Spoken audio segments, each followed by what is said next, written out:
When my son attended a toddler program at a play-based parent co-op, I remember hearing the director and the teacher expressing frustration about a parent who insisted that they keep her child's clothes clean. Now, obviously, this was going to be very difficult for a 2.5-year-old to keep their clothing clean in an environment where children were encouraged to play freely, experiment with paint, clay, sand, and outdoor environment. So clearly, there was a mismatch between the school's philosophy and the parents' expectations. Hello, I am Nicole Dravilis-Fravel, and this is Wildwood Teaching. And today I am going to talk about how important it is, especially in a nature and play-based program where you're somewhat outside of the mainstream. It's very important to frame the experience for parents, right? To share your program's philosophies and goals and to make sure they understand what those are. And then we're going to talk about some of the ways that I do that here at Wildwood Nature School. So we know partnerships with parents are crucial to educating young children. I mean, families are children's first teachers, and most children are going to spend at least as much, if not more, time outside of school, at home, in informal learning environments, or out in the world with their parents. And so honoring families, their cultures, their values, and their importance in children's lives are a way to honor the children themselves and to ensure that their developmental experience within your preschool is a positive one. At the same time, having parents who understand and can get behind your school's philosophy and methodologies are also crucial to not only their children's happiness, but their children's success within your program. Because if we want parents to support what we're doing, right? If we want parents to help their children feel confident and comfortable, then the children themselves need to feel confident that they know what's happening with their child and why. Also, having parents on board is important for business reasons, right? We want parents to be able to explain our philosophies to prospective families and to rave about what we're doing out there in the real world. And so they really do need to understand what we're doing in order to rave about it. So to create partnerships with parents, I swear by something I call the 4 C's, and that is communication, community, collaboration, and connection. And today I am just going to focus on the first C, which is communication. And that communication has got to start from day one, before parents even step foot in your preschool. So it is a through line, your program's philosophy, your program's values. That's a through line in all of your marketing, in all of your social media. When you are taking families on a tour. So, for example, we do a toddler parent participation, caregiver participation program once a week at Wildwood Nature School. And I'm going to read to you what the little 3-sentence paragraph advertising the program says. It says, bring your sense of adventure as we'll follow children's natural curiosity and interest through the forest. Each session, there will be planned opportunities for you and your child to explore using provided materials and guides. However, we do plan to follow the child's lead throughout and adapt to what they and the forest present to us each week. Bring your inner child and be prepared to play. And then the flyer goes on to explain that parents should bring weather appropriate clothing that can get dirty or wet. Um, and that we are going to be outdoors in all sorts of weather. So we want to set the expectation right from the get-go that we are play-based, that we are following the children's lead, that we are a place where children and parents and teachers might get a little bit messy.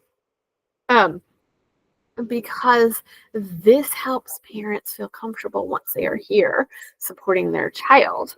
And I think it's also important to note what you are not. So on the tour, right, we know things are going to come up, right? Kindergarten readiness.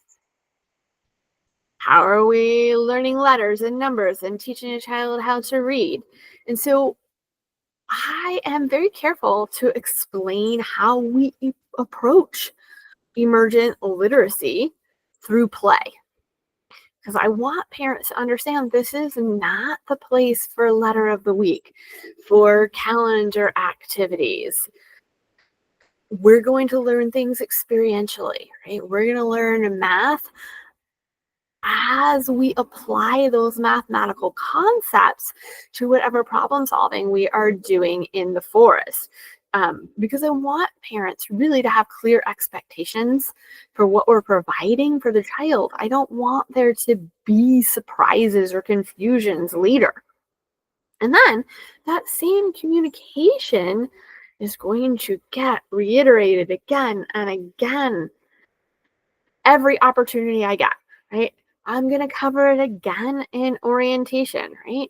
Here is what your child's day is going to look like. Here's what they should and should not bring to the preschool. Here's what you should expect in terms of transitioning into and out of the school day and how many weeks that might actually take and what of our teachers are doing to ease them into our routines, right? What are some questions you might want to ask your child when they are done with the preschool day that supports what they did and helps you learn a little bit more about what they did, right? I'm also covering those same things in weekly newsletters. So each week I send out a newsletter, and there's always a section of the newsletter that says, what their children did that day. If you are a place where worksheets, etc., are not going home, right? You're doing a lot of provocations where it is process-based art that may or may not have a finished product that they are sending home, right? You want to have a way that parents know what happened, and not only what happened, but what the children learned through that process, right? And then that sets up, right, based on what we did this week, these are the goals for how we're going to approach the following week. This is what the teachers are thinking about. We observed your child doing this. So again, you're reinforcing the notion of what child-led means and helping the parents really physically see what learning is taking place.